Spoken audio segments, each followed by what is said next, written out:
Ito ang latest trendy. Viral at trending ngayon sa mundo ng social media ang di umano'y balitang isang mainit-init ngunit malaman na balita na naman ang pag-uusapan natin ngayon kung saan kapuso host actor na walang iba kundi si Paulo Contis nakatikim ng pagmumura kay unkabogable star na walang iba kundi si Vice Ganda. Ito ang mainit na balitang pinungputakti ngayon ng samot-saring komento mula sa marami sa ating mga kababayang Pilipino. At marami nga sa kanila ngayon ang hindi napigilan ang kanilang sarili na maglabas ang kanilang hinaing at komento sa mundo ng social media. Pero bago ang lahat mga ka-trendy, kung hindi pa kayo nakapag-subscribe sa aking channel, please click subscribe and hit the notification bell para lagi kang updated sa latest trending na balitang i-upload namin. At yun na nga, viral at trending ngayon sa mundo ng social media ang di umano'y balitang mariing pinabulaanan ni Paulo Contis ang kumakalat na balita na di umano'y may galit o tampo siya sa GMA7 dahil sa desisyon ng management sa kinabibilangan niyang noontime show na Tahanang Pinakamasaya. Trabaho lang at walang personalan. Ito ang mainit na pinag-uusapan ngayon tungkol nga sa kanyang pagkakasibak sa nasabing show sa Kapuso Network.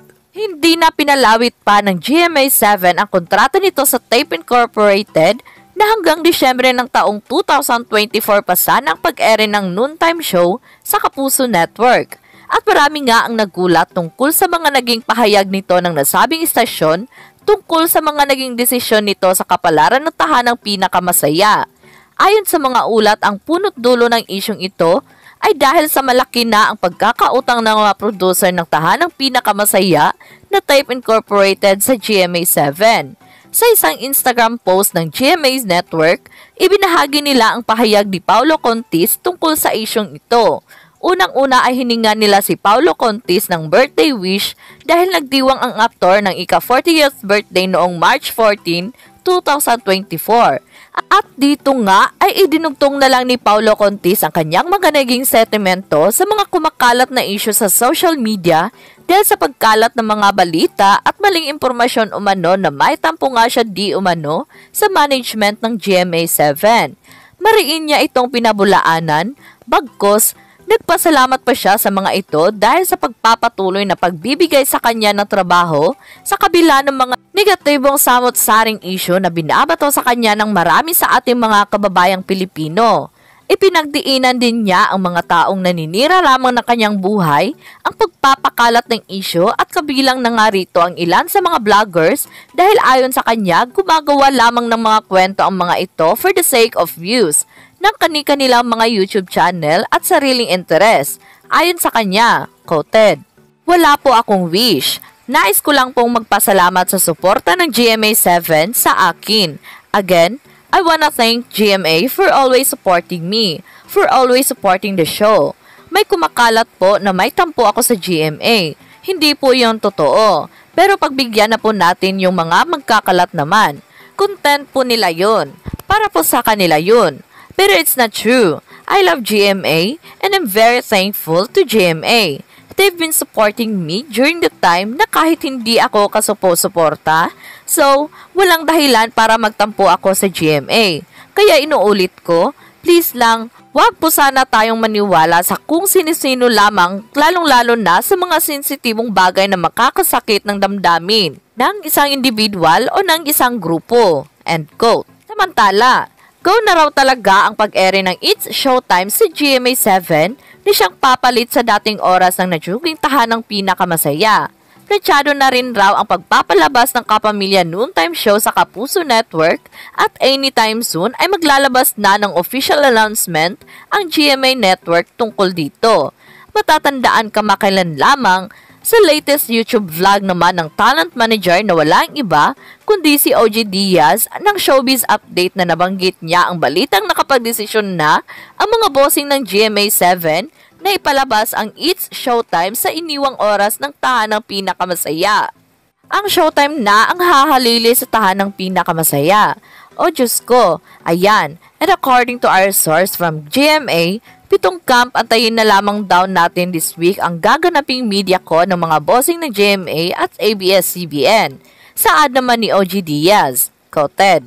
Kasama na riyan ang hosts ng It's Showtime para formal na i-announce ang pagtuntong ng It's Showtime bilang bagong noontime show ng GMA7 kapalit ng tahanang pinakamasaya.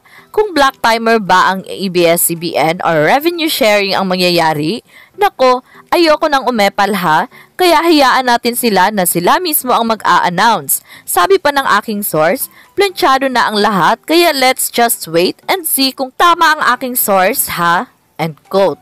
Samantalang nagpasalamat naman ang main host ng It's Showtime na walang iba kundi si Vice Ganda sa pamunuan ng GMA7 tungkol sa magandang balita na ito. Ayon pa sa kanya, isa raw sa mga malalaking mangyayari ito sa kanyang team na It's Showtime kung sakaling matutuloy na ang pag-i-airy ng kanilang show sa GMA7. At sana raw, tigilan na ng mga tao paggawa ng mga maling chismis na hindi makakatulong sa kasunduan ng Kapamilya at Kapuso Network. Wala rin daw katotohanan ng mga balita na sinabi umano ito kamakailan lamang na di matatanggap ng mga dating host ng tahanang pinakamasaya na natsugi nga sila dahilan para tawagin yung bastos ang ilan sa mga host nito, partikular nga dito ang actor-host na si Paulo Contis. Nadapuan sinabi nitong nalungkot nga raw siya sa mga host dahil ilan sa mga ito ang nawawala ng trabaho at kita dahil sa pagkawala ng kanilang show na walang iba kundi ang tahanang pinakamasaya. Nagpasalamat din siya sa mga host nito na sina Yorme Isko Moreno at Paulo Contis sa mga ipinamalas na mga ito na galing sa kanilang pag-host ng nasabing noontime show. Dagdag pa niya na sana nga matuloy na ang kanilang pinakainaantay sa lahat na ma-air ng It's Showtime sa GMA7 sa madaling panahon at sinisigurado niyang marami ang matutuwa at makakatira ng saya ng kanilang show. Dahil alam naman ng lahat kung gaano kalawak ang network na nasasakupan ng GMA7 sa buong mundo. Oh well, abangers na ngayon ang lahat dahil matutuloy na ang pag-ariba ng It's Showtime sa GMA7. Samantala, mainit na usap-usapan nga ngayon sa social media ang napipintong paglipat ng It's Showtime sa bakuran ng GMA7 sa kasalukuyan. Matatandaan kamakailan lamang mula nang magsara ang tahanang pinakamasaya, mga pelikula na ang ipinapalabas na time slot nito na iniwan ng show na Tape Incorporated. Ito ay habang hindi pa nagkakasundo hinggil sa show na ipapalit sa nagsara show. Matapos ang mahabang usapan at deliberasyon, nagkasundo ang GMA7 na i-offer ang time slot sa ABS-CBN. Inalok umano ng GMA7 ang ABS-CBN na ilipat na sa kanilang main channel ang show mula sa subsidiary nito sa GTV.